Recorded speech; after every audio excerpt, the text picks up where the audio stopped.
Coronavirus, la pandemia. ¿Cuáles son los síntomas? ¿Cómo se transmite? ¿Qué puedo hacer para protegerme y prevenir la propagación de la enfermedad? Nuevo padecimiento que ha encendido las alarmas de los sistemas de salud. Coronavirus, la pandemia. ¿Cómo le va? Bienvenido a un programa más de Coronavirus, la pandemia. Le recordamos que esta es una producción de la Universidad de Guadalajara que se transmite desde el foro de Canal 44, la señal de todos, y que llega al resto de México y América Latina gracias a la señal de las televisoras públicas que se suman a esta emisión. Saludamos también con mucho gusto a nuestra audiencia en Radio Universidad de Guadalajara y les invitamos para que se pongan en contacto con nosotros a través de nuestras cuentas institucionales en Twitter y Facebook en @canal44tv o en WhatsApp en el 33 22 42 06 90. Hoy hablaremos de este mes, el mes de agosto, en el que muchos estudiantes, miles de estudiantes, tendrán que reiniciar con sus actividades escolares. Al menos en México se ha establecido ya el próximo 24 de agosto como el reinicio de las clases del nuevo ciclo escolar. ¿Cómo se llevará a cabo este regreso a clases en muchos países? En el caso de México, será todavía de forma virtual, a distancia. No se regresará todavía a las aulas. En el caso de otros países comienzan a verse otro tipo de estrategias. ¿Es seguro el regreso a clases? Hoy hablaremos de esto en este programa especial. Y una gran interrogante que tienen los padres de familia en este momento es cómo los estudiantes pueden regresar de manera segura a las aulas. La experiencia en otros países indica que habrá brotes en el regreso a clases. Es sin duda alguna una de las grandes pruebas que tendrán que solventar los países que entrarán a esta nueva etapa. Las poblaciones indígenas, otro de los grandes temas que abordaremos hoy por hoy, una de los grupos poblacionales más vulnerables en medio de esta pandemia de COVID-19. Y hoy también viajaremos a Alemania. Nuestros compañeros reporteros, corresponsales de la agencia EFE, colaboradores de este espacio, nos estarán presentando el más reciente informe. Vamos a nuestra pieza introductoria con nuestra compañera Isaura López Villalobos, el regreso a clases con protocolos sanitarios eficaces para prevenir contagios en los centros educativos. Hoy por hoy, le decíamos, el gran reto mundial. Todos queremos regresar.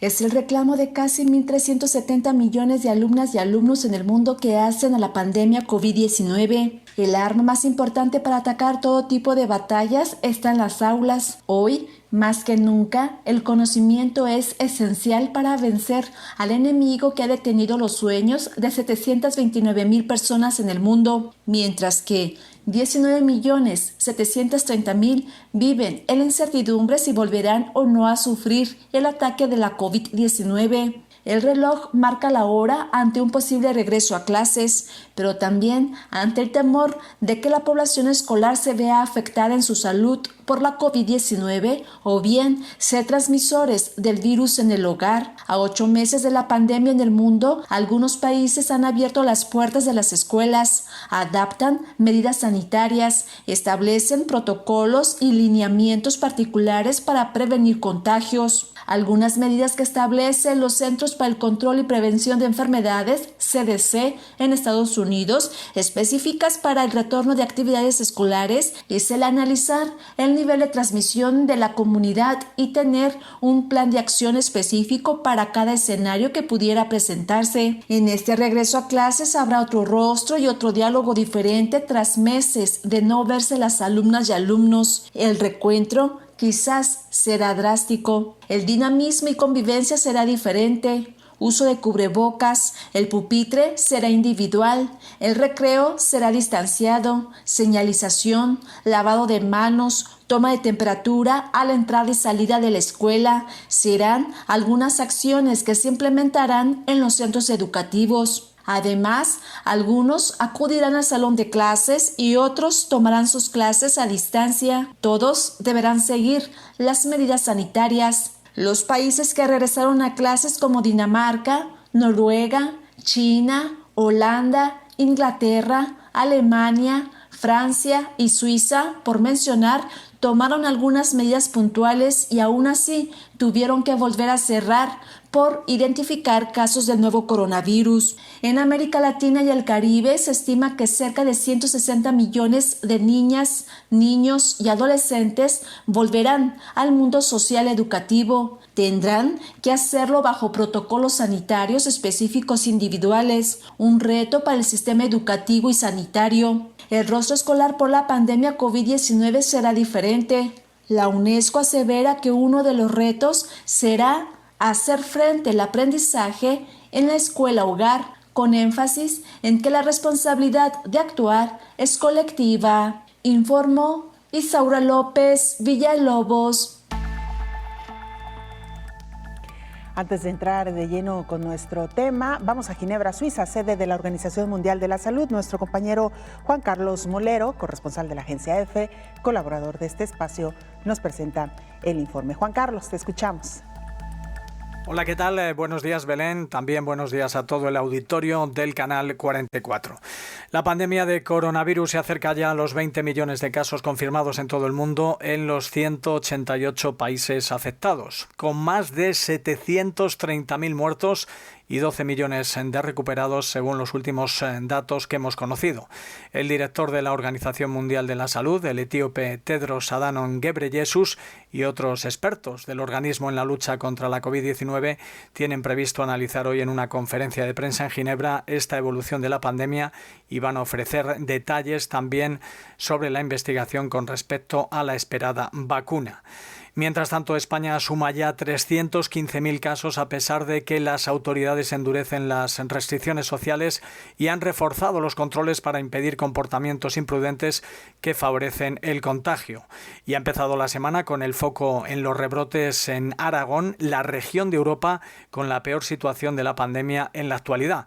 En todo caso, María Neira, la directora de Salud Pública de la Organización Mundial de la Salud, no cree que esta situación y el resto de los brotes lleven a que el país tenga que volver al confinamiento generalizado, una decisión que, según ella, tendría que estar justificada por una situación epidemiológica muy alarmante. Hay muchos lugares en España donde la situación se ha podido controlar, con lo cual aplicar una medida masiva pues efectivamente es una decisión que tendría que estar justificada por una situación epidemiológica muy alarmante, ¿no? Por cierto, que los investigadores del Hospital Regional de Málaga han comprobado que los pacientes con epilepsia tienen un mayor riesgo de fallecer por COVID-19, sobre todo los que tienen una edad avanzada e hipertensión arterial.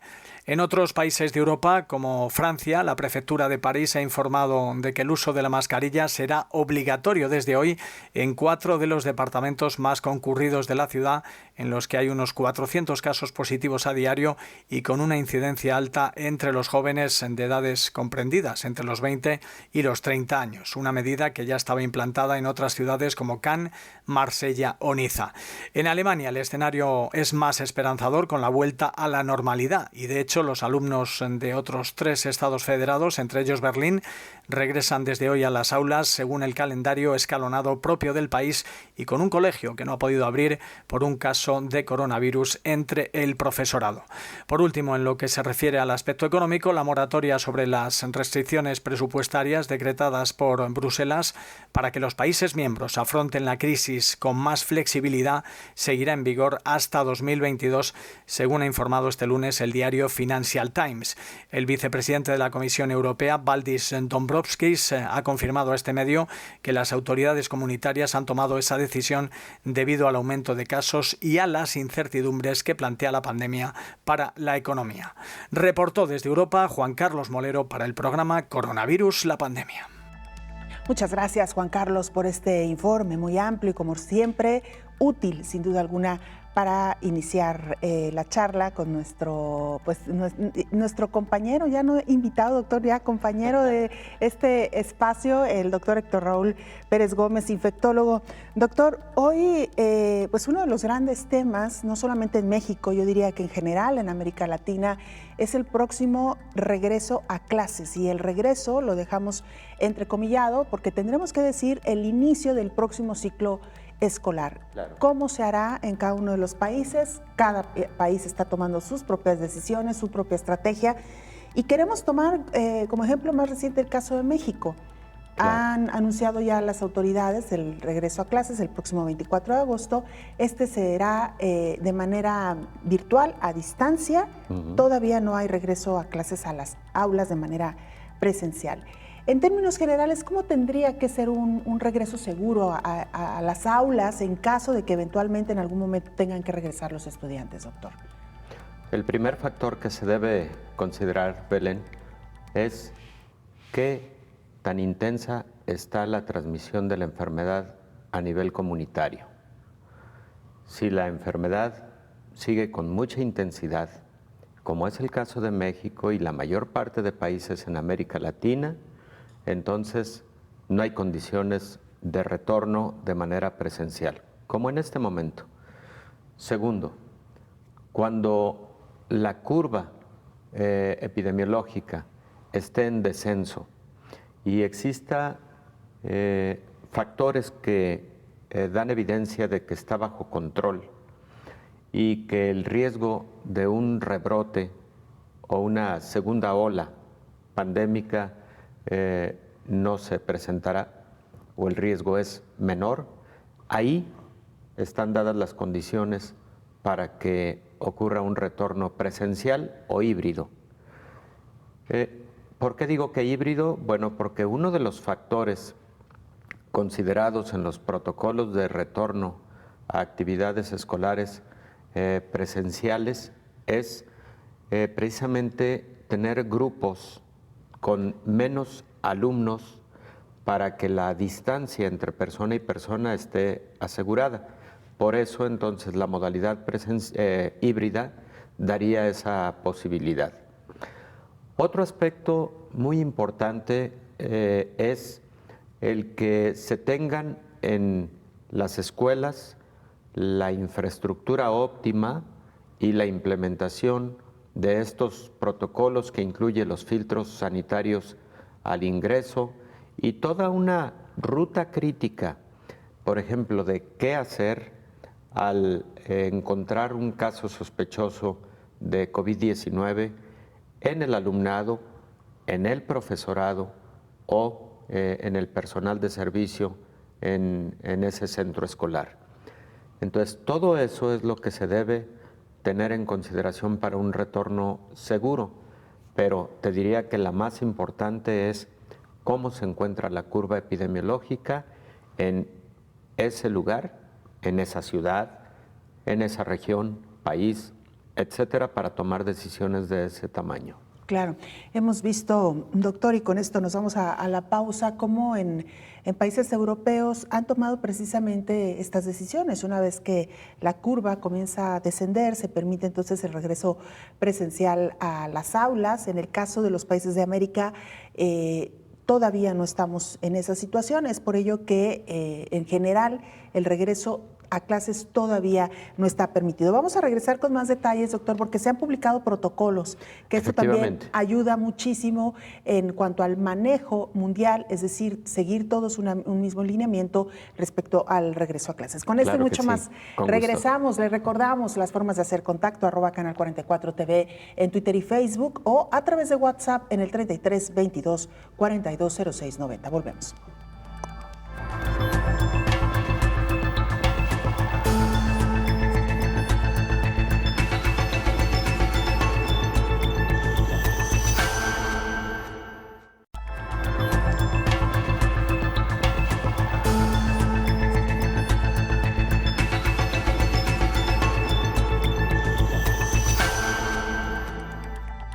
Estamos de regreso en este programa especial Coronavirus, la pandemia. Mire, la experiencia en otros países indica que habrá brotes en el regreso a clases, como ya ha ocurrido. Se lo comentábamos, Europa, que ha sido uno de los primeros continentes que inició con la desescalada y que pudieron incluso reabrir los espacios educativos. Ahí es justamente donde se han dado nuevos brotes. Escuchemos.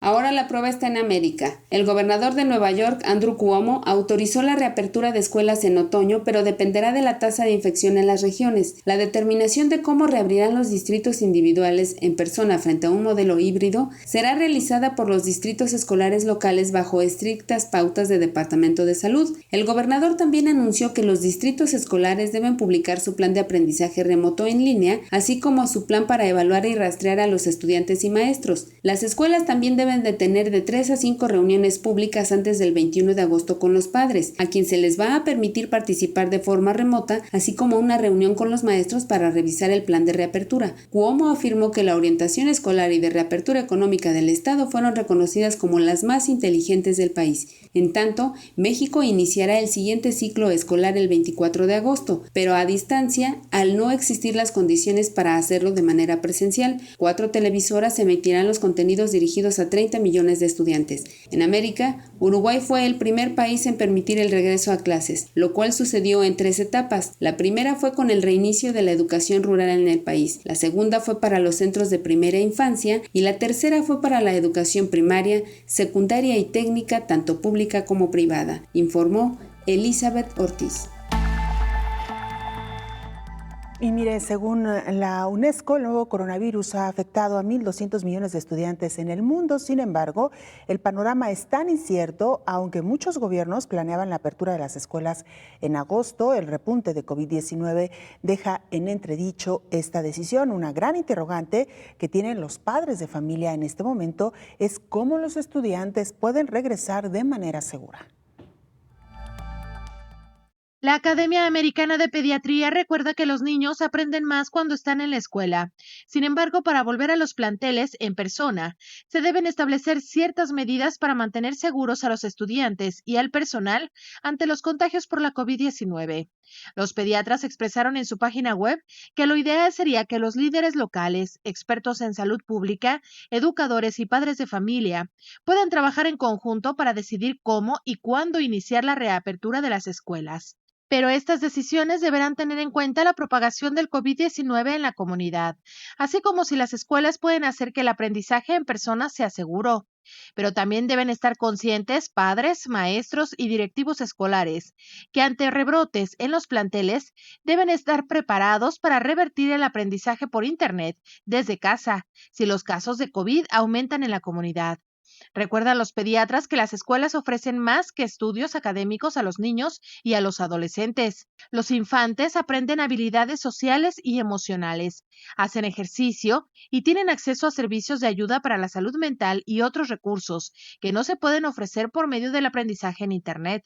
En algunos planteles otorgan también alimentos saludables a los niños, que en algunos casos y países, esos alimentos son lo único que se llevan a la boca al día, informó Rocío López Fonseca. Importantísimo, sin duda alguna, para el desarrollo de los niños, doctor, el ambiente escolar, la forma en cómo interactúan, cómo se relacionan, obviamente lo que aprenden de otros niños también, la retroalimentación que hay entre ellos, y lo decía nuestra compañera Rocío López Fonseca, la garantía de que algunos de estos niños pueden tener alimentos sanos, nutritivos, en comunidades donde sus familias no siempre les pueden dar esta seguridad, doctor. Indudablemente. Oímos 2 reportajes excelentes de Elizabeth Ortiz y de Rocío López Fonseca, porque la educación no es solo información, no es solo brindar conocimientos o ayudar a los niños a que tengan conocimientos académicos. La educación es formación, es algo integral, en donde convivir con los demás niños, como tú lo señalas, Belén, es fundamental. La socialización es fundamental para su desarrollo. La actividad física durante el espacio dispuesto para estar presentes en las escuelas, los alimentos saludables, pero sobre todo esa convivencia que permite que precisamente los niños vayan adquiriendo esa capacidad de relacionarse y de relacionarse de la mejor forma con los demás. Creo que eso difícilmente se aprende a través de plataformas digitales, y por ese motivo creo que hay que hacer el máximo esfuerzo posible para que cuanto antes los niños puedan estar de regreso en las aulas. Los niños lo desean cuanto antes. Los niños están extrañando a sus compañeros, a sus profesores, etcétera. Y toda esa parte afectiva que se va generando en las aulas es de gran utilidad para su futuro, para la vida. Entonces, pues creo que bien vale la pena que las naciones hagan todo el esfuerzo para que se logre contener la pandemia, se mitigue la pandemia por esta y por muchas razones más. Por supuesto, primero para seguir salvando vidas y por todo lo que ha implicado adicionalmente, ¿no?, a la sociedad. Claro, porque incluso los propios funcionarios de la Organización Mundial de la Salud lo decían, doctor, se está en riesgo de perder una generación hablando desde el punto de vista educativo y de socialización. Sí, 1.200 millones de jóvenes, niños y jóvenes, decía Elizabeth Ortiz, de acuerdo a la UNESCO, se han visto afectados por esta pandemia en el aspecto escolar, en el aspecto educativo. Y pues eso representa el 20% prácticamente de la población mundial. Entonces, ¿qué impacto tan terrible ha sido la pandemia para la educación, para la escuela, para las universidades, para todos los niveles educativos? Doctor, así como hay científicos y médicos trabajando en encontrar un fármaco, un biológico, también es verdad que desde los diferentes frentes, los expertos están trabajando para pues crear espacios seguros para los diferentes grupos poblacionales. Y en este caso hablamos de expertos que han estado trabajando en protocolos, en guías para pues por lo menos reducir el riesgo de que el regreso al espacio físico en las aulas tenga un riesgo alto, doctor, ¿no? Sí, por supuesto. Mira, hay publicados múltiples protocolos para el regreso a clases seguro. De los que yo he revisado, particularmente hay uno que me parece muy completo. Todos prácticamente coinciden con la mayor parte de conceptos. Al que me refiero es al del Centro para Control de Enfermedades y Prevención de Atlanta, publicado hace aproximadamente 3 semanas, 4 semanas a lo sumo. Y son las guías, recomendaciones que se hace a quienes administran un centro escolar. Le hace el director, la directora y el cuerpo directivo. En ese sentido, las recomendaciones yo las resumiría en las siguientes. Primero, el cuerpo directivo debe estar plenamente enterado de la dinámica que está teniendo la pandemia en su localidad, en su ciudad, estado, provincia, país, en fin, deben estar perfectamente enterados de la dinámica de la pandemia. Número 2, deben tener una capacitación, y lo escuchamos hace un momento del gobernador Cuomo de Nueva York, que ha propiciado una capacitación tanto para los directivos de escuelas como también para los propios padres de familia. La capacitación debe incluir el reconocimiento de signos y síntomas de la enfermedad en la población infantil o adolescente, jóvenes, etc. Número 2, deben tener una capacitación con respecto a qué hacer exactamente, punto por punto, si llegara a presentarse un paciente, una persona, un joven, un estudiante con sintomatología sugestiva de COVID, ya sea estando en casa o estando en el centro escolar. Número 3, deben propiciar la incorporación de esta temática de COVID-19 y de la temática relacionada con la transmisión de enfermedades infecciosas, epidémicas, etcétera, incorporarlo a los contenidos curriculares del nivel educativo de que se trate. Fíjate qué importante, Belén, tantas enseñanzas que ha dejado COVID-19, y la recomendación es Bueno, hay que hablar de COVID-19 en las aulas sin dejar de atender todo lo demás del contenido de los programas de enseñanza-aprendizaje, pero hay que incorporar este tema.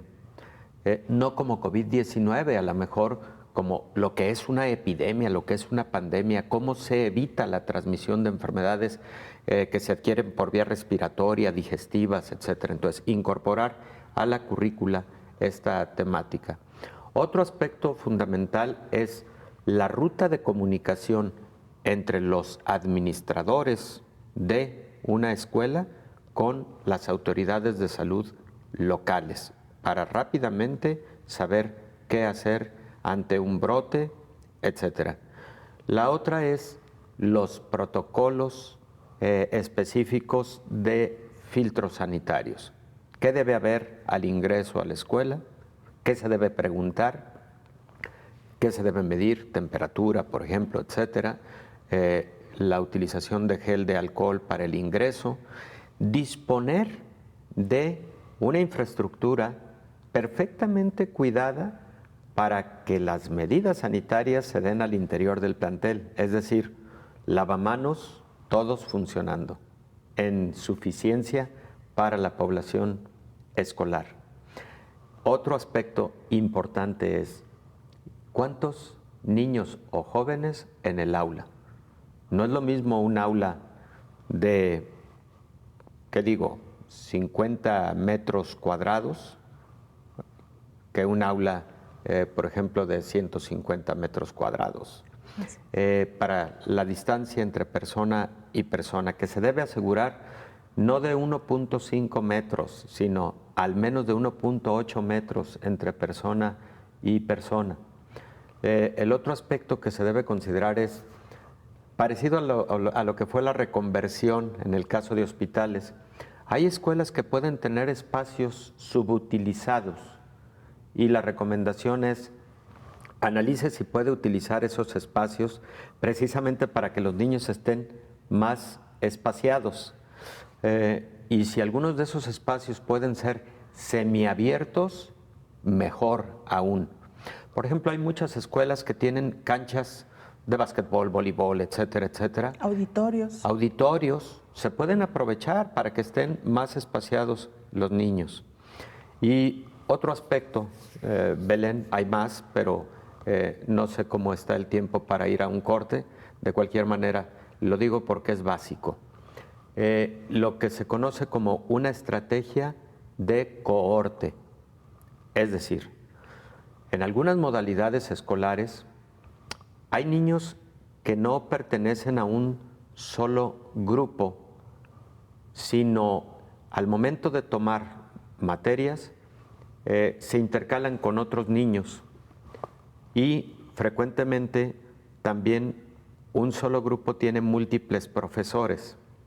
Se está recomendando, aunque lo que acabo de decir es muy importante, muy conveniente, por motivo de la expertise de profesores para tal o cual materia, pero por el momento se está recomendando, por ejemplo, que en los niveles básicos, de preferencia, un grupo tenga un profesor, que ese grupo sea una cohorte, es decir, que no tenga luego combinación con otros grupos, porque ante un brote es mucho más fácil identificar qué hacer con esa cohorte a que si esto tuvo diseminación mayor en el centro escolar. Estrategia de cohorte se conoce eso. Interesantísimo esto que nos acaba de plantear, doctor, y sobre todo porque este modelo de convivencia de un alumno con diferentes grupos cada vez se ha hecho más común.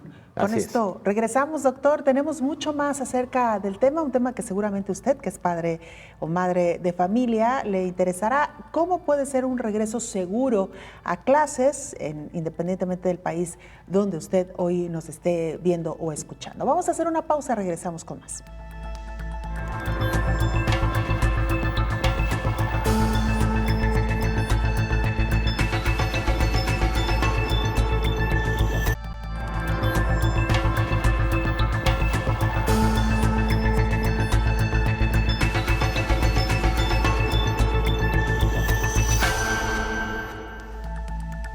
Canal 44 TV, nuestra cuenta en Twitter y Facebook. Nos pueden mandar mensajes también en WhatsApp en el 33 22 42 06 90. El COVID-19 sigue dando lecciones a nivel mundial. Esta vez está a prueba en el regreso a clases.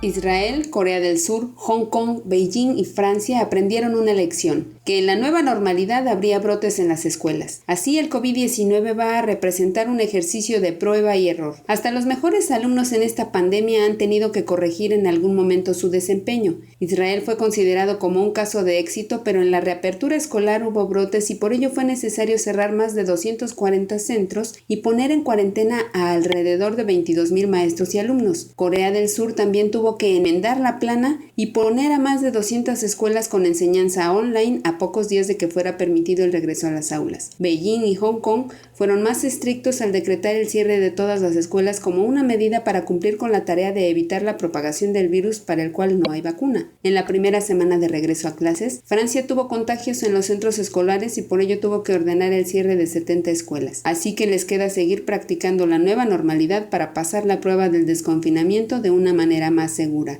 informó Elizabeth Ortiz. Vamos a Alemania, ahí se encuentra nuestro compañero Rodrigo Zuleta, él es corresponsal de la agencia EFE y también colaborador de este espacio. Rodrigo, ¿cómo te encuentras? Cuéntanos cómo amanece ya, cómo entra la tarde de este inicio de semana Alemania. Sí, hola Belén, buenas tardes desde Alemania. Los alumnos de 3 estados federados alemanes, entre ellos la capital Berlín, regresaron hoy a las aulas. No todos los alumnos, porque por ejemplo en Schleswig-Holstein, en el norte de Alemania, una escuela de primaria decidió no abrir sus puertas después de que una de sus profesoras había dado positivo. Entonces están haciendo test para esos. Ya en Alemania siempre el regreso al colegio se hace de manera escalonada debido a que la educación es competencia de los estados federados. La semana pasada ya habían regresado al colegio Hamburgo y Mecklemburgo ante Pomerania en el noreste del país. Y con una semana apenas de clase, ya 2 colegios de Mecklemburgo ante Pomerania se vieron obligadas a cerrar otra vez sus puertas provisionalmente debido también a casos positivos.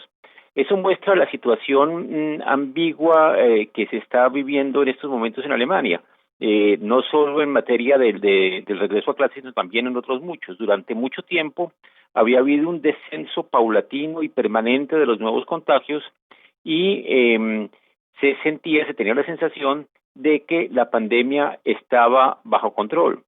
Sin embargo, ahora durante el verano ha habido un nuevo repunte de los contagios. La semana pasada hubo varios días en donde los contagios se aproximaron o superaron los 1,000 contagios diarios y eso hizo que las autoridades expresaran su preocupación. Los últimos datos no son tan altos, pero son datos del fin de semana que muchas veces tienen que ser actualizados posteriormente. Ahora, en total, en Alemania ha habido desde el comienzo de la pandemia 216.327 casos, pero agregados a los cerca de más de 9,000 muertos y las personas que han superado la enfermedad, se considera que actualmente hay 9.700 casos positivos, que son los que pueden crear el contagio. Pese a que esas cifras invitarían al optimismo, sin duda alguna sigue habiendo preocupación en la medida en que, precisamente por el éxito de las medidas que se han venido tomando, hay mucha gente que está bajando la guardia en cuanto a las normas de higiene, el mantenimiento de la distancia mínima de 1,5 metros o también el uso de mascarillas en espacios cerrados. En términos generales, ¿cuáles han sido las indicaciones o las instrucciones para los padres, para los niños en aquellos sitios donde se han reabierto los espacios físicos, las escuelas? Digamos, ¿cuáles son los protocolos hay generales? algunas diferencias de Estado federado a Estados federados. Hay una cosa fundamental que es se procura que las distintas clases se mantengan entre ellas y que no haya contacto con alumnos de otras clases para así reducir un poco los contactos y reducir también el peligro de contagio. Hay una cosa en donde no hay consenso entre los distintos estados federados, que es el uso de las mascarillas. En todas partes son obligatorias en algunos lugares del colegio, por ejemplo en los pasillos, en donde es evidente que no se puede mantener la distancia, pero en otros, por ejemplo, no es obligatorio durante la clase, porque dicen que usar mascarilla en clase puede crear problemas pedagógicos y se busca mantener de alguna manera la distancia en las horas de clase. Pero, por ejemplo, Renania del Norte-Westfalia, que es uno de los estados más afectados por la pandemia y que el miércoles abrirá los colegios, sí ha optado por imponer el uso obligatorio de las mascarillas también en el salón de clase. Claro. Rodrigo, pues ilustrativo, sin duda alguna, esto que nos cuentas y, como lo hemos dicho anteriormente, mucho que aprender del manejo que ha hecho Alemania en esta pandemia, sobre todo los países de América, que aunque nuestras condiciones son distintas, nuestro nivel poblacional simplemente en cuanto a niños se refiere es mucho más alto. Y bueno, a veces se hace difícil seguir estos protocolos que en otros países sí pueden cumplir de manera más o menos segura. Rodrigo, como siempre es un gusto charlar contigo. Ojalá tengamos de nueva cuenta la oportunidad de comunicarnos. Gracias. Claro, Belén. Hasta luego. Es Rodrigo Zuleta, corresponsal de la Agencia EFE en Alemania, compañero nuestro también, colaborador de este espacio. Doctor Héctor Raúl Pérez Gómez, me quisiera detener un poquito en el uso de las mascarillas con los niños, o el cubrebocas, como lo conocemos en países de América. Esta situación que nos planteaba Rodrigo, ¿cómo han tenido que diferenciar un poco de aquellos lugares donde sí se hace indispensable dentro de los planteles y donde no? Porque yo pensaba en lo que implica para un niño traer permanentemente un cubrebocas por varias horas y máxime en los horarios donde pueden interactuar y jugar con los otros niños. Realmente nos coloca en una situación muy difícil, ¿no, doctor? Todo un tema, indudablemente, Belén. Por principio de cuentas hay que aclarar que el uso de mascarilla o cubrebocas no está recomendado para niños menores de 3 años, por motivos de seguridad. Segundo, es todo un tema porque efectivamente portar permanentemente durante una jornada escolar un cubrebocas es algo que posiblemente ni los adultos alcanzamos a tolerar. Los niños, por ende, estarían posiblemente manipulando mucho el cubrebocas, reacomodándolo, posiblemente tratando de descansar para respirar un poquito mejor, entre comillas. Y esa situación también puede significar un riesgo si no ha habido un lavado frecuente de sus manitas y el llevar las manos a la cara para el reacomodo de cubrebocas, pues puede entrañar un riesgo adicional. El uso de cubrebocas indudablemente protege, el uso generalizado lo hemos platicado aquí y ya lo hemos comentado con evidencias académicas publicadas. Pero también es cierto que si en un espacio escolar se asegura que un niño que se encuentra completamente asintomático, no me refiero a un niño infectado asintomático, me refiero a un niño asintomático, y en donde la distancia de 2 metros está plenamente asegurada y el espacio en donde se está teniendo la actividad escolar es abierto o semiabierto, ahí el niño puede descansar del cubrebocas. El profesor y los mismos niños pueden haber adquirido a través de alguna dinámica esa capacidad de diferenciar esos momentos y esos espacios. Eso también es formativo, además, porque, lo dicho, otras enfermedades respiratorias tienen el mismo mecanismo de control y de prevención. Entonces eso también puede ser muy, muy formativo y sería una ruta, pues precisamente para que los niños en esos espacios escolares puedan descansar del cubrebocas de manera segura, eso sí, y eso los profesores lo tienen que estar también vigilando. Los profesores se van a convertir en factores de mucha vigilancia y de mucho cumplimiento de todos estos preceptos básicos para la prevención de la enfermedad. Claro, doctor, lo decía ya nuestro compañero Rodrigo, en el caso de algunos planteles educativos, porque vaya que ha sido también diferenciado en Alemania debido a esta autonomía que tienen algunas de las regiones, como ya nos lo explicaba, pero sí, en términos generales, la regla ha sido en los pasillos y áreas comunes donde no se puede guardar la sana distancia, los niños deben usar cubrebocas, pero en las aulas pueden permitirse descansar de este cubrebocas. Y también, como usted lo ha referido, doctor, la importancia de, así como se han reconvertido los hospitales, comenzar también a reconvertir las aulas, ya nos lo explicaba usted, utilizar áreas que han sido, entre comillas, subutilizadas, o incluso, como lo hemos visto también en otras áreas, doctor, incluso en restaurantes o espacios laborales como Canal 44, donde se han acondicionado los espacios para que haya suficiente ventilación. Es decir, que las aulas también deberían de propiciar abrir estas ventanas o incluso crear ventanas para que el aire corriera de manera mucho más libre, ¿no, doctor? Básico, elemental. Los espacios cerrados generan más riesgo. Los espacios abiertos, semiabiertos, disminuyen mucho el riesgo de transmisión de COVID-19. ¿Y por qué no, doctor? Usted nos lo decía también alguna vez, aquellas escuelas que se lo puedan permitir, pues dar dar clases al aire libre, ¿no? Claro. Algunos jardines suficientemente arbolados, pues Claro. los niños pueden tomar clase ahí también, ¿no? Claro, o las canchas, que frecuentemente son canchas, digamos, semiabiertas, o son espacios gigantes, en donde se puede perfectamente bien tener a los niños con mayor espacio, a los niños y a los jóvenes, ¿no? Claro. Porque estos protocolos son válidos a todos los niveles educativos. Exacto. La estrategia de cohorte, en algunos casos se habla no más de 25 alumnos por grupo. Eso es relativo porque también depende del espacio con que se cuenta. Pueden ser más alumnos si el espacio es más extenso y si entonces las condiciones pedagógicas lo permiten, ¿no?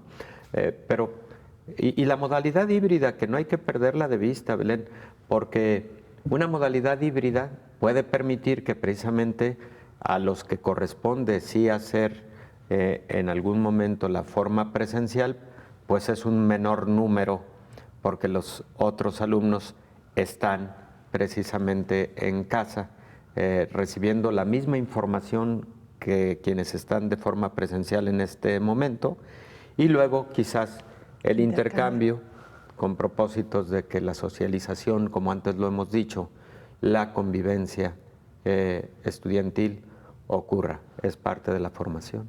Muy bien, doctor. Vamos a hacer una pausa, regresamos. Tenemos mucho más de estos protocolos publicados, qué se puede hacer y sobre todo esta preocupación de los padres de familia, cómo garantizar que los niños regresen a las aulas de forma segura. Con esto y más volvemos.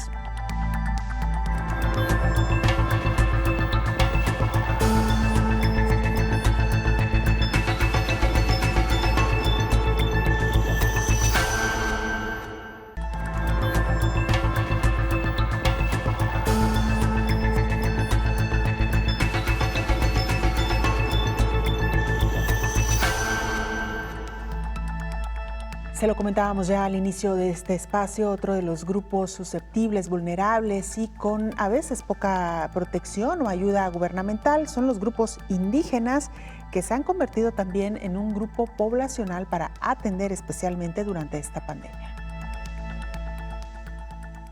En el marco del Día Mundial de los Pueblos Indígenas, los organismos internacionales levantaron la voz para recordar que la pobreza, el racismo y la desigualdad hacen que los más vulnerables, entre ellos los pueblos indígenas, tengan menos posibilidades de sobrevivir si se enferman de COVID-19. Hasta el momento en las Américas, más de 70,000 indígenas se han contagiado por COVID-19. De ellos, al menos 23,000 forman parte de los 190 pueblos originarios de la cuenca del Amazonas.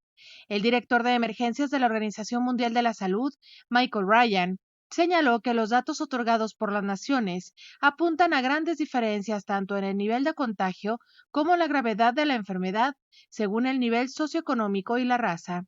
Whether or not ethnicity Todavía no se sabe si tu etnia o genética te hace más susceptible al COVID-19. Lo que no está en duda es que si por tu etnia, si porque eres indígena, si porque vives en la pobreza, si has vivido durante años sin un buen acceso a los servicios de salud, si tienes enfermedades previas como diabetes e hipertensión derivadas del estilo de vida causado por la pobreza, el resultado es mucho peor y el acceso a los servicios sanitarios es mucho más lento, más tarde y con menos nivel de sofisticación.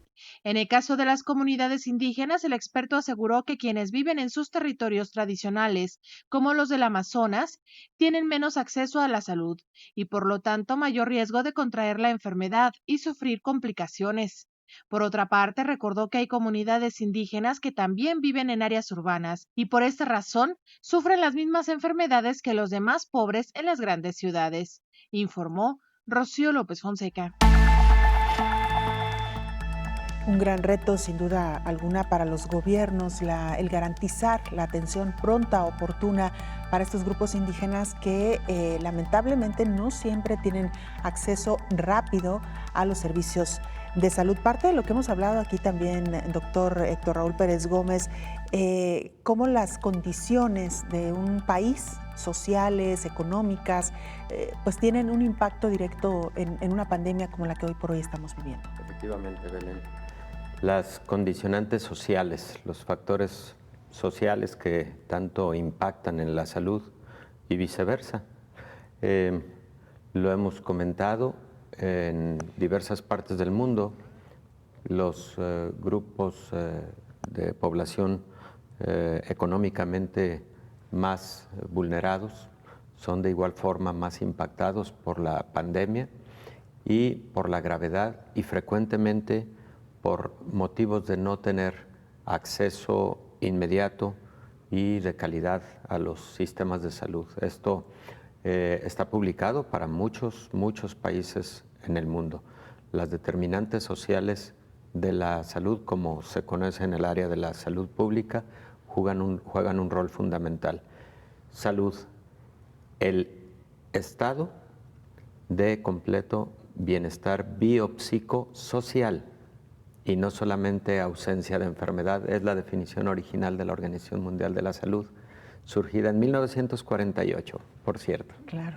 Doctor, pues lamentablemente el tiempo se nos agota y un poco a manera de conclusión, lo comentábamos también con nuestro compañero corresponsal en Alemania, lamentablemente los países de América no tenemos las mismas características ni las mismas herramientas que países europeos o asiáticos. Y en ese contexto hemos tenido que reabrir actividades, incluso cuando la pandemia está en su máxima expresión. Esto por situaciones o condicionantes económicas.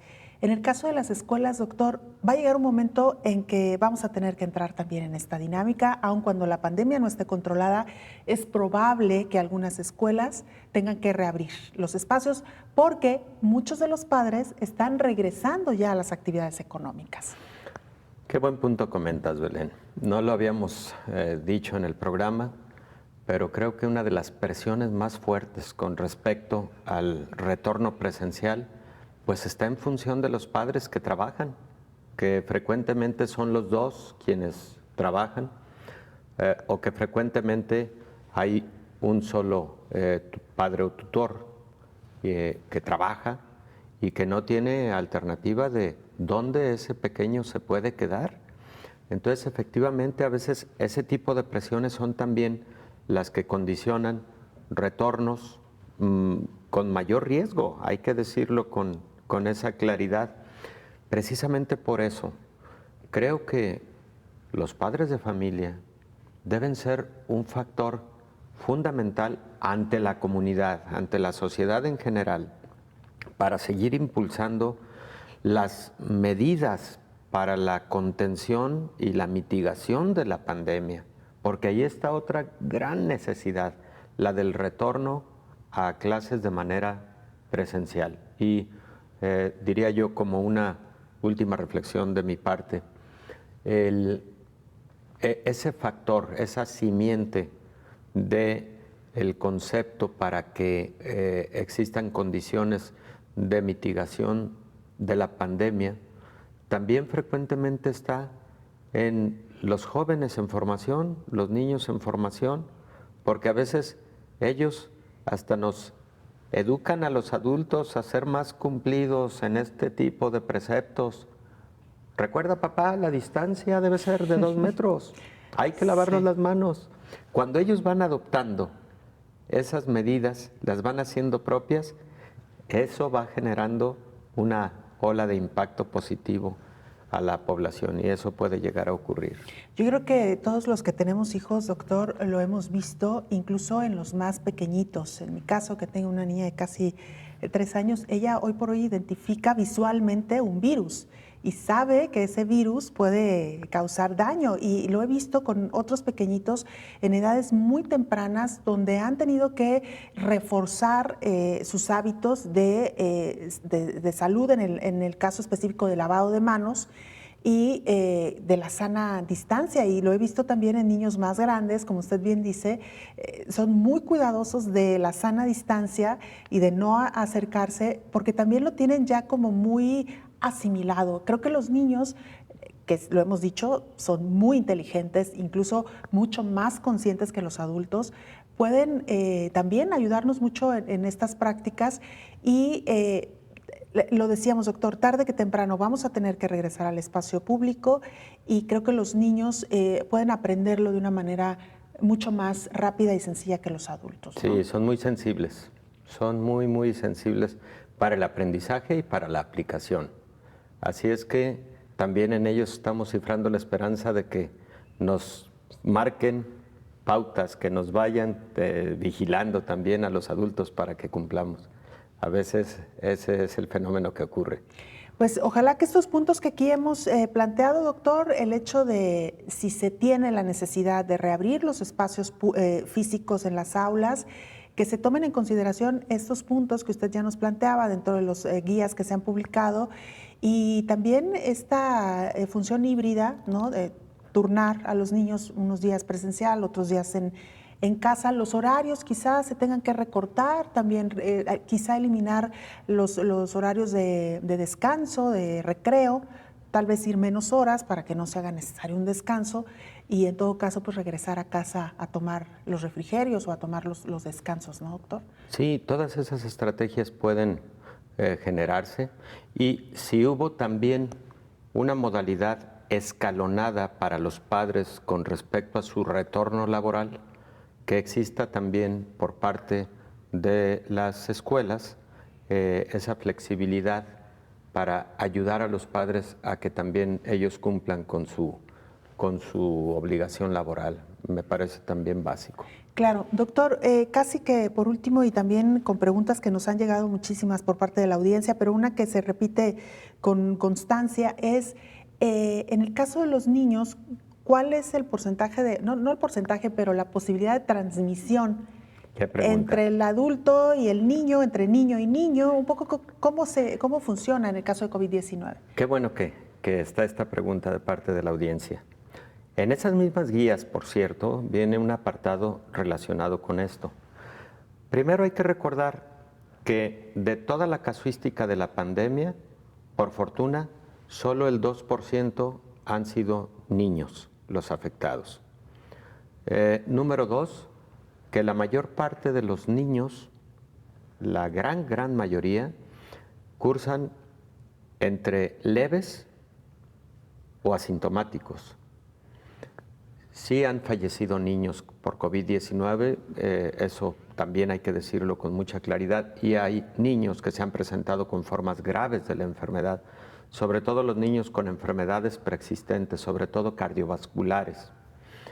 Pero afortunadamente el porcentaje ha sido muy pequeño en todo el mundo. Y termino.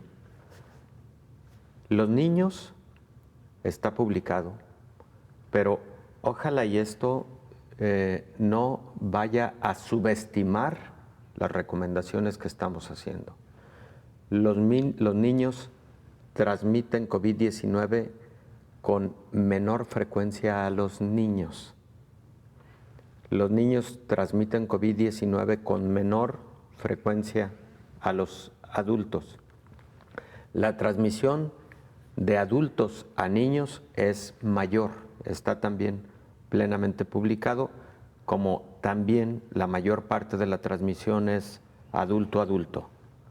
Entonces, eso hace que se genere un poco de mayor seguridad relativa a el retorno presencial. Pero insisto, no me gustaría que este comentario vaya a generar exceso inconveniente de confianza, porque si bien así las cosas en este momento pueden cambiar, y también hay que decirlo, lo escuchamos en múltiples reportajes de nuestras compañeras Elizabeth, Rocío y Saura, es muy importante recordar que en muchos países precisamente la transmisión al interior de centros educativos fue lo que generó de nuevo el cierre y fue lo que generó a nivel más global el cierre incluso de otras muchas actividades, ya no solamente la escolar, sino porque se identificó que a partir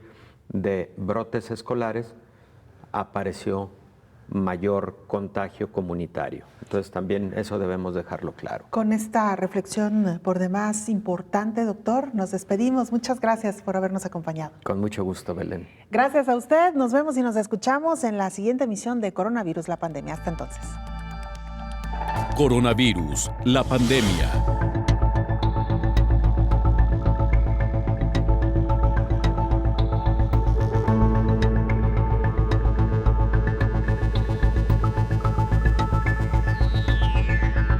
Coronavirus, la pandemia.